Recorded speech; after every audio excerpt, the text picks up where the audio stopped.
अथ चतुर्दशोऽध्याय गुणत्रय विभाग योगो श्रीभगवान् उवाच परं भूयः प्रवक्ष्यामि ज्ञानानां ज्ञानमुत्तमं यद्ज्ञात्वा मुनयो सर्वे परां सिद्धिम् इतो गताः। পরমেশ্বর ভগবান বললেন, পুনরায় আমি তোমাকে সমস্ত জ্ঞানের মধ্যে সর্বোত্তম জ্ঞান সম্বন্ধে বলবো, যা জেনে মুনিগণ পরম সিদ্ধি লাভ করেন। ইদম জ্ঞানমুপাশ্রিত্য মম সধর্মম আগতাঃ স্বর্গে অপি ন উপজায়ন্তে প্রলয়ে ন ব্যথন্তি চ। এই জ্ঞান আশ্রয় করলে জীব আমার পরা প্রকৃতি লাভ করে, তখন আর সে সৃষ্টির সময়ে জন্মগ্রহণ করে না এবং প্রলয় কালেও ব্যথিত হয় না। মম যোনির্মহৎ ব্রহ্ম তস্মিন গর্ভম দদাম্যহম সম্ভব সর্বভূতানাং ততো ভবতি ভারত। হে ভারত, প্রকৃতি নামক ব্রহ্ম আমার গর্ভাধানের স্থান। সেই ব্রহ্মে আমি গর্ভাধান করি, যার ফলে সমস্ত জীবের জন্ম হয়। সর্বজনীষু কৌন্তেয় মূর্তয়ঃ সম্ভবন্তি ইয়াঃ তাসাং ব্রহ্ম মহদ্যোনির অহং বীজপ্রদঃ পিতা। হে কৌন্তেয়, সকল জনিতে বিভিন্ন প্রজাতির যে সমস্ত মূর্তি প্রকাশিত হয়, ব্রহ্মরূপী জনি তাদের জননী স্বরূপা, এবং আমি বীজ প্রদানকারী পিতা। সত্যম রজস্তম ইতি গুণাঃ প্রকৃতি সম্ভবাঃ নিবধ্নন্তি মহাবাহো দেহে দেহিনাম অব্যয়ম। হে মহাবীর, জড় প্রকৃতি থেকে জাত সত্য, রজ ও তম, এই তিনটি গুণ দেহের মধ্যে অবস্থিত অব্যয় জীবকে আবদ্ধ করে। তত্র সত্যম নির্মলত্বাৎ প্রকাশকমনাময়ম সুখ সঙ্গেন বত্নাতি জ্ঞান সঙ্গেন চা নঘ। হে নিষ্পাপ, সেই গুণ সমূহের মধ্যে সত্ত্বগুণ নির্মল হওয়ার ফলে প্রকাশকারী ও পাপ শূন্য, এবং তা সূক্ষ্ম জ্ঞানের সঙ্গের দ্বারা জীবকে আবদ্ধ করে।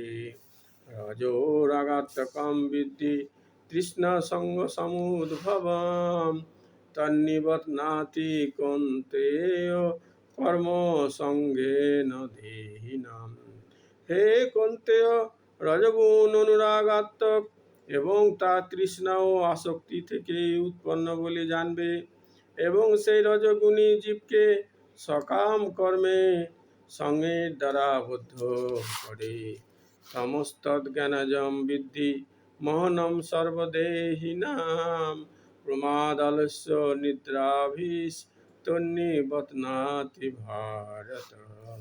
হে ভারত, অজ্ঞানজাত তমগুণকে সমস্ত জীবের মোহনকারী বলে জানবে। সেই তমগুণ প্রমাদ, আলস্য, নিদ্রার দ্বারা জীবকে আবদ্ধ করে। সত্যম সুখে সঞ্জয়তি রজঃ কর্মণি ভারত জ্ঞানম আবৃত তু তমঃ প্রমাদে সঞ্জয়তুত।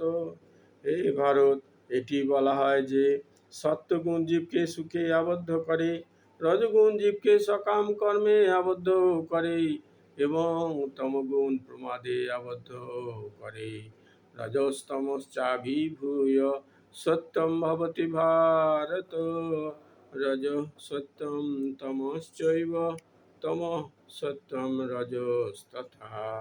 হে ভারত, কখনো রজ ও তমগুণকে পরাভূত করে সত্যগুণ প্রবল হয়, কখনো সত্য ও তম গুণকে পরাভূত করে রজগুণ প্রবল হয়, এবং সেভাবে আবার কখনো সত্য ও রজগুণকে পরাভূত করে তমগুণ প্রবল হয়।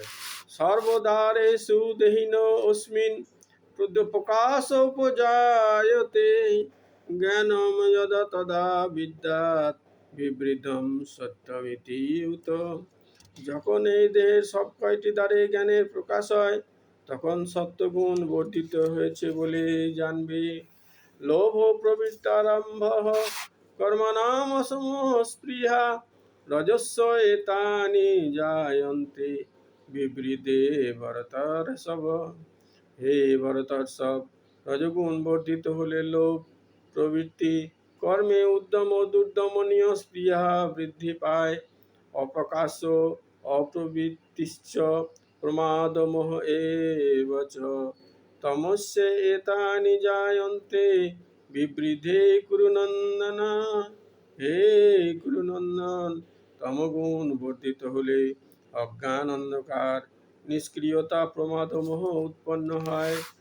যদা সত্যে প্রবৃদ্ধেতু প্রলয়ং याति দেহভৃৎ তদা উত্তম বিদ্যাম লোকান অমলান প্রতিপদ্যতে। সত্যগুণ বৃদ্ধি প্রাপ্ত করলে, দেহ ত্যাগ করলে দেহধারী জীব মহর্ষিদের নির্মল উচ্চতর লোকসমূহ লাভ করেন। রজসী প্রলয়ং গত্বা কর্মসঙ্গী সুজায়তে তথা পুলিনঃ তমসি মূঢ়যোনিষু জায়তে। রজগুণে মৃত্যু হলে কর্মাসক্ত মনুষ্যকুলে জন্ম হয়, তেমনি তমগুণে মৃত্যু হলে পশুজনিতে জন্ম হয়। কর্মণঃ সুকৃৎসাহু সাত্বিকম নির্মলম ফলম রজসস্তু ফলম দুঃখম অজ্ঞানম তমসঃ ফলম। সুকৃতি সম্পন্ন সাত্বিক কর্মের ফলকে নির্মল, রাজসিক কর্মের ফলকে দুঃখময় এবং তামসিক কর্মের ফলকে অজ্ঞান বলা হয়। সত্যাৎ সঞ্জয়তে জ্ঞানম রজস লোভ এব চ প্রমাদো মোহ তমসো ভবতো অজ্ঞানম এব চ। সত্যগুণ থেকে জ্ঞান, রজগুণ থেকে লোভ, তমগুণ থেকে অজ্ঞান, প্রমাদ ও মোহ উৎপন্ন হয়। ঊর্ধ্বম গচ্ছন্তি সত্যস্তা মধ্যে তিষ্ঠন্তি রাজসাঃ জঘন্য গুণ বৃত্তিস্থা অধো গচ্ছন্তি তমসাঃ। সত্যগুণ সম্পন্ন ব্যক্তিগণ ঊর্ধ্বে উচ্চতর লোকসমূহে গমন করে, রজগুণ সম্পন্ন ব্যক্তিগণ মধ্যে নরলোকে অবস্থান করে এবং জঘন্য গুণ সম্পন্ন তামসিক ব্যক্তিগণ অধঃপতিত হয়ে নরকে গমন করে। নান্যম গুণেভ্য কর্তারম যদা দ্রষ্টা অনুপশ্যতি গুণেভ্যশ্চ পরম বেত্তি মদ্ভাবম স অধিগচ্ছতি। যখন কেউ দর্শন করেন যে প্রকৃতির গুণসমূহ ব্যতীত কর্মে অন্য কোনো কর্তা নেই, এবং যখন তিনি এই সমস্ত গুণের অতীত পরমেশ্বর ভগবানকে জানতে পারেন, তখন তিনি আমার পরাপ্রকৃতি লাভ করেন। গুণানেতান অতীত্য দেহি দেহ সমুদ্ভাবান জন্ম মৃত্যু জরা দুঃখ এই বিমুক্ত অমৃতম অশ্নুতি। দেহধারী জীব এই তিন গুণ অতিক্রম করে জন্ম মৃত্যু জরা ও তাদের দুঃখ থেকে বিমুক্ত হয়ে অমৃত ভোগ করেন। অর্জুন উপাচ করলিঙ্গ স্ত্রীন গুণানেতান অতীতো ভবতি প্রভ কিমাচার কথম চৈতান স্ত্রীন গুণান অতিবর্ততে। অর্জুন জিজ্ঞাসা করলেন, হে প্রভু, যিনি এই তিন গুণের অতীত, তিনি কি কি লক্ষণ দ্বারা জ্ঞাত হন, তার আচরণ কি রকম, আর তিনি কেমনভাবে এই তিনটি গুণ অতিক্রম করেন। শ্রী ভগবান উবাচ প্রকাশম চ প্রবৃত্তিম চ মহমেব চ পাণ্ডব ন দেষ্টি সম্প্রবৃত্তানি ন নিবৃত্তানি কাংসতি উদাসীন বদাসীন গুণয় ন বিচালতে গুণা বর্তন্ত ইতি এবং ও অবতিষ্ঠতি নিঙ্গতে সমো দুঃখ সুখ স্বাস্থ সমলোষ্টাস্মকাঞ্চনঃ তুল্য প্রিয়া প্রিয় ধীরস তুল্য নিন্দা আত্মসংস্তুতিঃ মান অপমানয় তুল্য স্থূলমিত্রারিপক্ষयोः সর্বারম্ভ পরিত্যাগী গুণাতীতঃ স উচ্যতে।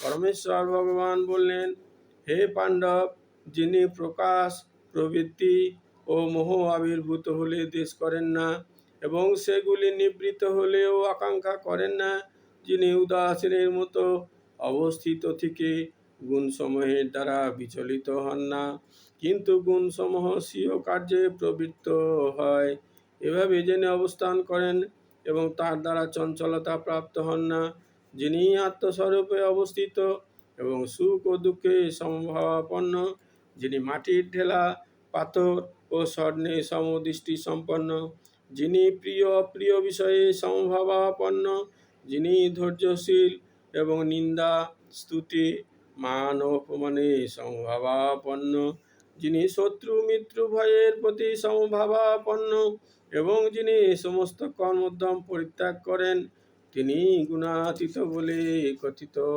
হন। মাম চ ও অব্যভিচারেণ ভক্তি যোগেন সেবতে সগুণান সমতীতৈতান ব্রহ্মভূয়ায় কল্পতে। যিনি ঐকান্তিক ভক্তিযোগ সহকারে আমার সেবা করেন, তিনি প্রকৃতির সমস্ত গুণকে অতিক্রম করে ব্রহ্মভূত স্তরে উন্নীত হন। ব্রহ্মণ হি প্রতিষ্ঠা অহম অমৃতস্য অব্যয়স্য চ শাশ্বতস্য চ ধর্মস্য সুখস্যৈকান্তিকস্য চ। ব্রহ্মণ হি প্রতিষ্ঠা অহম অমৃতস্য অব্যয়স্য চ শাশ্বতস্য চ ধর্মস্য সুখস্য ঐকান্তিকস্য চ। আমি নির্বিশেষ ব্রহ্মের প্রতিষ্ঠা বা আশ্রয়, অব্যয় অমৃতের, শাশ্বত ধর্মের এবং ঐকান্তিক সুখের আমি আশ্রয়। ওম তৎসৎ ইতি শ্রীমদ্ ভগবদ গীতাসু উপনিষৎসু ব্রহ্মবিদ্যায়াং যোগশাস্ত্রে শ্রীকৃষ্ণার্জুন সংবাদে গুণত্রয় বিভাগযোগো নমঃ চতুর্দশোऽধ্যায়ः। ওম যদক্ষরং পরিভ্রষ্টং মাত্রাহীনং চ যদ্ভবেৎ পূর্ণং ভবতু তৎসর্বং তৎপ্রসাদাৎ জনার্দনঃ।